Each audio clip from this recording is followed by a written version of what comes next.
Yep. Our guys are coming off an off weekend and looking forward to preparing for Kentucky. We got to get a little bit of a jump start on some of our future opponents last week, as well as one day spent on preparation for Kentucky. Coach Stoops has done a tremendous job with their program. They play with great physical toughness across the offensive and defensive lines. They're really big and stout. Thought they did a really good job against us last year uh, in terms of their defense, and their defense is one of the best in our conference. They've done an excellent job preparing for teams. We got a lot of respect for them in the kicking game, one of the best punters in the country that's able to flip the field and do a lot with that. So with that, we'll open up on Kentucky. All right, let's start with Anthony Dasher, and then we'll go to Chip Towers. Hey, Coach. I just want. There you go. Can you hear me now? Yeah. Okay. Somebody muted me. Coach, just get your 4-game assessment of Zamir White, if I could, and also another update on Kenny McIntosh. I know he was kind of banged up against Alabama. Yeah, won't know much on Kenny till I get back out there today. He was not able to practice last week in terms of rehab, but we're hopeful that he'll be able to go today and find out more. In terms of Zamir, I think his leadership qualities have taken a major step forward in terms of his energy, his enthusiasm, and just the way he prepares himself. When you look across our games, some of our best special teams plays have come about because of Zamir. Number one, he's the off returner on kickoff return. He does a tremendous job of selecting who to block to spring Kenny and Kier's on a lot of their returns. He blocked a punt. He's been one of our most consistent players on punt return in terms of making sure his man doesn't make the tackle and kind of controlling him. And then he's also been a backup on our punt unit. So I think Zamir has been very productive. He's in better condition. Fortunately, we're able to play a lot of backs, so he doesn't get probably as many carries, but that never seems to frustrate him. He does a really good job of knowing his role and helping our team. Thanks.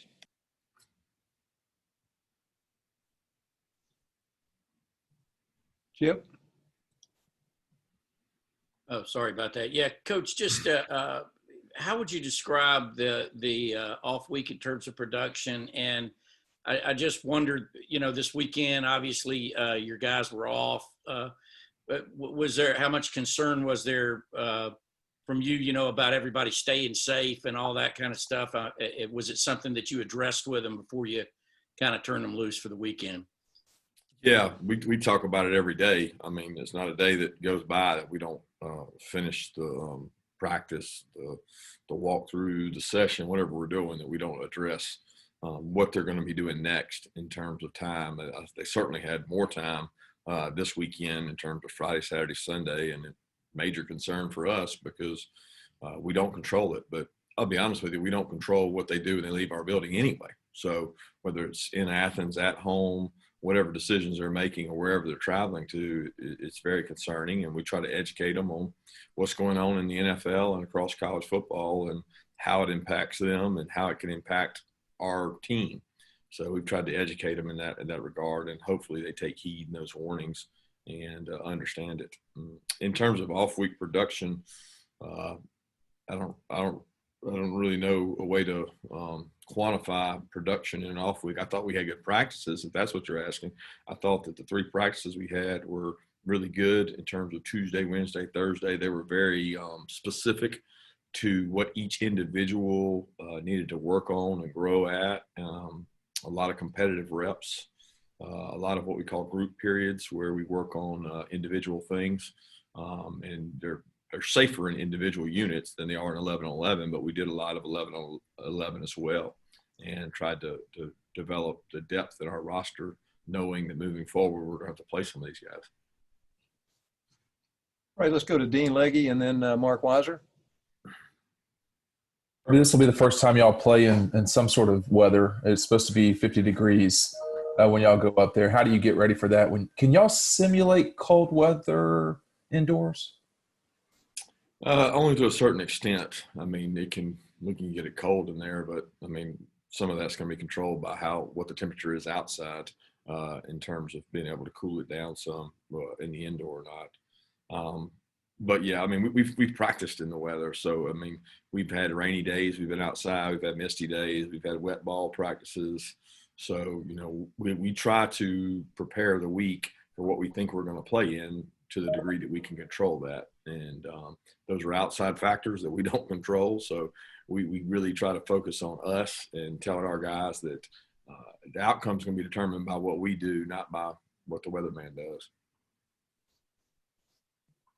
Kirby, I wonder if you could elaborate on a comment you made on the SEC call Wednesday about the offense. You'd said that we can't get in a boat race where we're trying to outscore people. We got to play our brand of football, help Stetson with the people around him. What do you consider your brand of football now? Well, it's what the defense gives you. You know, if they're playing man-to-man, and then we got to be able to take shots and make plays. If they're playing off coverage and they're giving us RPOs, got to be able to take it. If they're taking chances on the run and we got to play action them to get on top, you got to be able to do it. I mean, it never changes. I think you guys want a perfect answer. It's really a lot more about what are you good at and what can we do better than they do. Balance is always important, but balance is not 50-50.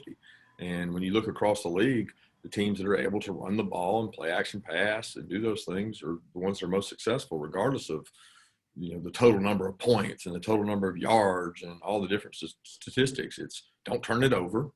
You got to have an ability to run the ball, and you really need an ability to run the ball when you've got a quarterback who's still developing and still young and doesn't have the experience of a guy that maybe has. You got to be able to run the ball, and you got to be able to help them in regards to doing that. All right, let's go to Jake Rowe and then Mike Griffith. Hey, Kirby. Look, when you look at your wide receiver rotation at this point, it seems like you guys have kind of settled in, at least the past couple games, with the same three guys getting most of the reps, kind of like I guess you did in 2017. Is that indicative of those three guys just kind of separating themselves, or a group of guys separating themselves, or is that because you may be dealing with a few injuries at that spot? Well, we've had injuries in recent weeks, and we've got some young guys that are growing. You know, I think Marcus Roseman is a guy who's really come along and done some nice things that we're hoping to grow his role and get him developed. And some of those guys have been injured. You know, Matt was banged up with an injury and has been dealing with the shoulder, and hopefully he's back. And D-Rob's played some to spell Kieris, some being able to rotate in there. But, you know, we're always going to play the guys that give us the best chance to win. And if that's six guys, then that's six guys. And if that's three guys, then that's three guys.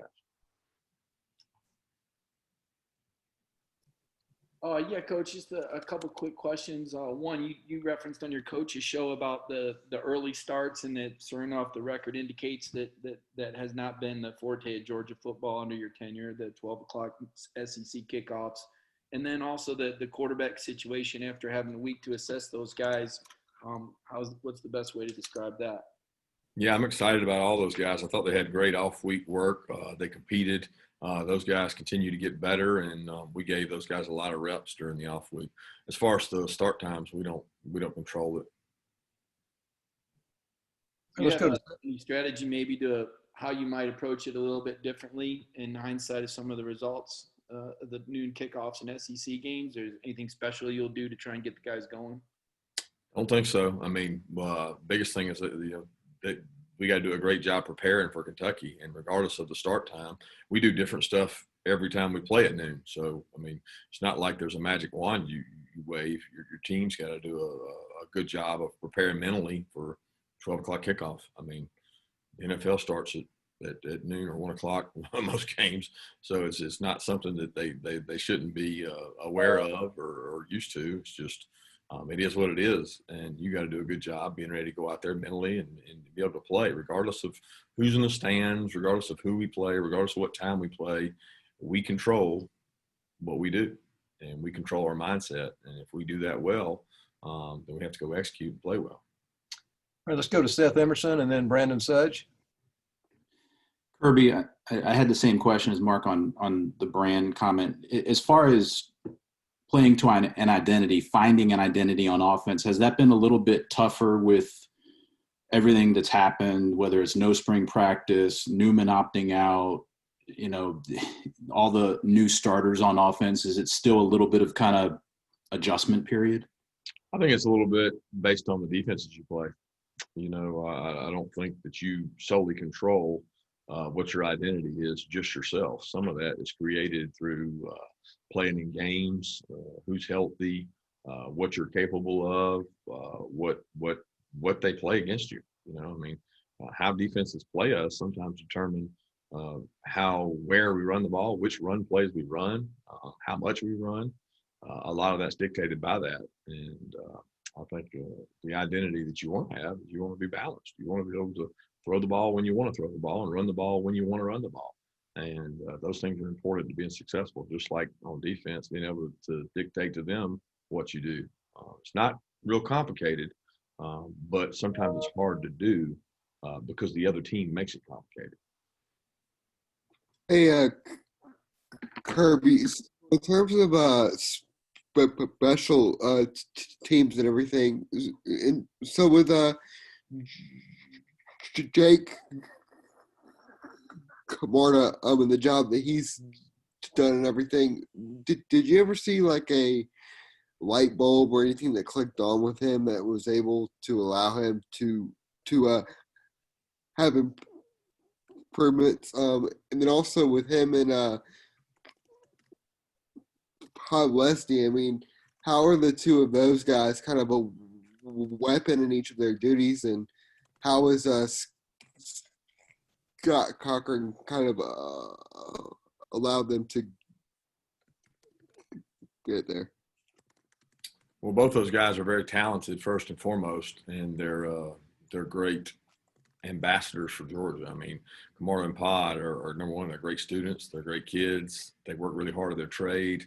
I would definitely say Kamara has become a weapon in terms of his ability to hit really long punts. I think we got to be careful that we don't outkick our coverage at times, and his distance has to match his hang, and he's got to hit his field zones, which he knows those things are important. But he is a weapon in terms of his leg strength.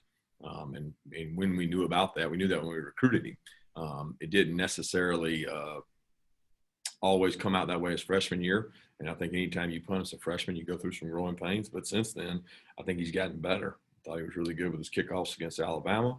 And Pod has been pretty consistent. Would like for him to be a little more consistent with the field goals and make those. But he's a kid that knows the work he has to put in, and he works hard at it. Those guys have been good players for us. All right, let's go to Mark Bradley, and then we'll go to the red and black, either Augusta or Austin. Mark? Kirby, I know your favorite questions always involve Nick Saban, but I apologize. I'm going to ask one anyway. Coach Saban said last week that he now has come to believe that great defenses will no longer stop great offenses. And he referenced your game with Alabama as an example of that. Do you feel the paradigm has shifted that much? And do you feel that the team with the better offense is now going to be the team that wins championships?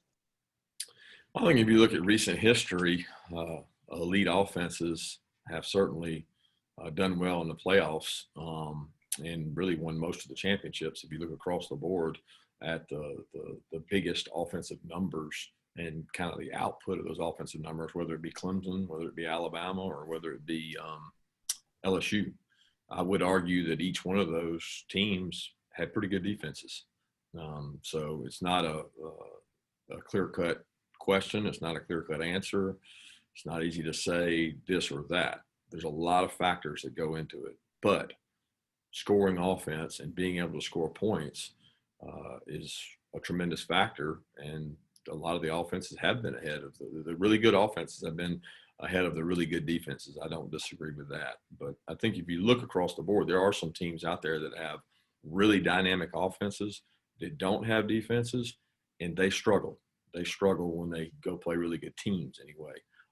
So you're really looking to have both. But I do respect that Clemson's won championships with good defenses, and Alabama, even when they won theirs, they beat us. They had a dynamic offense, but they had good defense. And then when you go to LSU last year. You know, nobody even talks about their defense, but they obviously had good defense too because they got players playing all over the NFL. Thank you. Hey Kirby, you often emphasize the importance of physicality for each game. I mean, you already mentioned it earlier about Kentucky and their physicality that they bring. Do you feel from that standpoint, from a physicality standpoint, that the offense and the offensive line specifically is doing enough to find success running the ball, or is the reason for the low rushing totals so far this season more about execution as a whole? No, I would say it's probably more about opportunities. I mean, I feel like we've got the ability to run the ball well. We did probably the poorest performance we had in terms of rushing the ball was the Arkansas game. And, you know, we've come a long way since then. That number still factors in there because of the number of games we've played.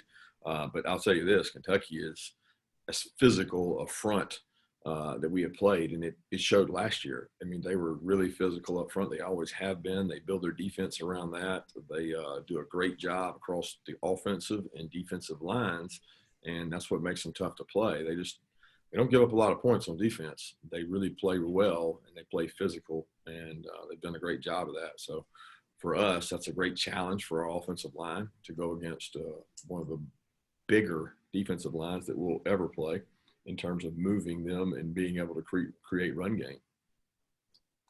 Let's go to Charles Odom and then Jeff Schultz.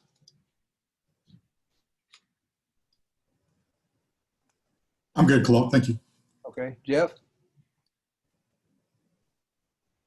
Yeah, Kirby, spinning off one of your earlier answers, in terms of as an offense, you try to figure out what you're good at, and then you go and you attack your opponent. I don't mean this question to sound as abrupt as it's going to sound, but what in your mind are you guys really good at offensively? And what do you believe that you need to get better at specifically? I think the best thing we do right now offensively is third down execution, and being able to execute on third down and convert. I think that's been a point of emphasis for us in practices, to convert third downs, put together a good third down plan.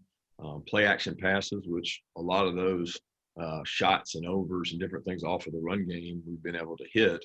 And if you're going to do those, you got to be committed to the run. You got to show the presence. It's not that you have to be always successful at the run.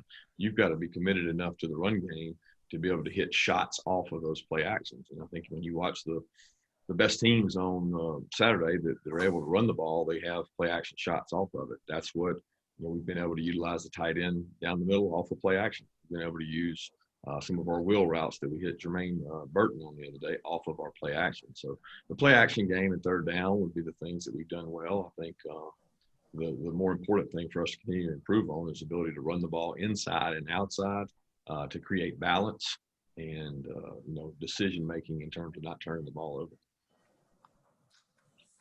Okay, let's go to David Pascal and then Connor Riley. Hey, Kirby, I don't know what kind of sample size you got because Kentucky didn't have a ton of offensive plays this past weekend, but can you tell a difference when Gatewood's in compared to Wilson? I know Gatewood's a bigger kid, but they each have a running element. Yeah, they both have a running element. They really fit the style of offense that Eddie's been using for a while really well in terms of what they want to do and how they dictate to you the run game. I think when you look across the last couple of years, if you ask anybody in our league, not statistically, not looking at what you guys would look at in terms of just numbers, their physicality up front has been very evident. And when you go back and watch our last couple of years games against them, just us individually, their offensive line is extremely physical, and we haven't tackled well. I don't know if you give them credit for that, for the athletes they've had, whether it was Lynn Bowden or Terry the year before, or just the fact they block you and they get a lot of one-on-one tackles. That they've done a really good job in terms of being physical at the line of scrimmage. And both those quarterbacks present issues in terms of contain, how you play people outside when you're playing against them. And they've always done a good job of that. Thank you. Hey, Kirby, with your defense, what was sort of their mindset and how do you think they sort of practiced last week coming off the Alabama game where they had a lot of success against you guys? And where do you think your defense is headed into Kentucky? They're in a good place. I mean, they each one individually got some goals and things to work on. They worked really hard on those things. We understand that, when you play a team like Alabama, there's going to be matchups that are one-on-one, and we lost too many of those. So the goal is to get better. Like how do you lose less of them? How do you lose less one-on-one matchups? Well, you go back to the drawing board, you work your tail off, you get better at tackling. I mean, when you watch teams fundamentally across the country, we're trying to say that we're going to out-fundamentally you. We're going to get off blocks, and we're going to strike people, and we're going to tackle people better than the people across from us. There's no magic potion for it. I mean, you watch the defenses, people are playing the same defenses. It's who can do it better. Okay, we got time for 2 more questions. Anybody want to jump in?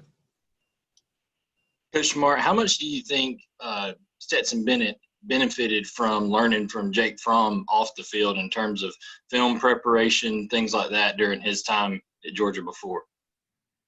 I think it helped tremendously. I think Coach Monken and those guys, our offensive staff, put together a plan for the quarterbacks. It might not be the same as Jake's in terms of weekly preparation, but Monday I'm going to watch this. Tuesday I'm going to watch this. Wednesday I'm going to watch this. And all the quarterbacks besides Stetson, they all come in and watch those things. And that's a position that requires a lot more in terms of dedication and time commitment. And Jake did a great job of doing that, but these guys now are all doing it under a different, little different protocol. Last question, anybody? Hey, Kirby, with the bye week, you said that, all your quarterbacks, got reps. Given how the Bama game looked, is Stetson still your guy? Are you still evaluating other guys? Kind of how are you in that? Yeah, we're always evaluating guys. It doesn't change. Y'all can keep asking the questions, but we're always evaluating guys at quarterback, and they're always trying to get better, growing their game. Stetson's still repping with the ones, taking reps. We got other guys reps, and that was what you do in an offense. You try to grow your team and get them better. But at the same time, we're trying to create continuity, trying to get better as a team and a unit. And, you don't base your season on one game. You base your season on what gives you the best chance to get better. And that's what we're trying to do. We're trying to look at it as, like, what do we have to do to get our team from point A to point B? And that's growth. That's competition. And every position has that. It doesn't change at quarterback. It's what you need to get better. And it's what we're going to continue to do this week. Thanks, Coach Mark. Thanks, everybody.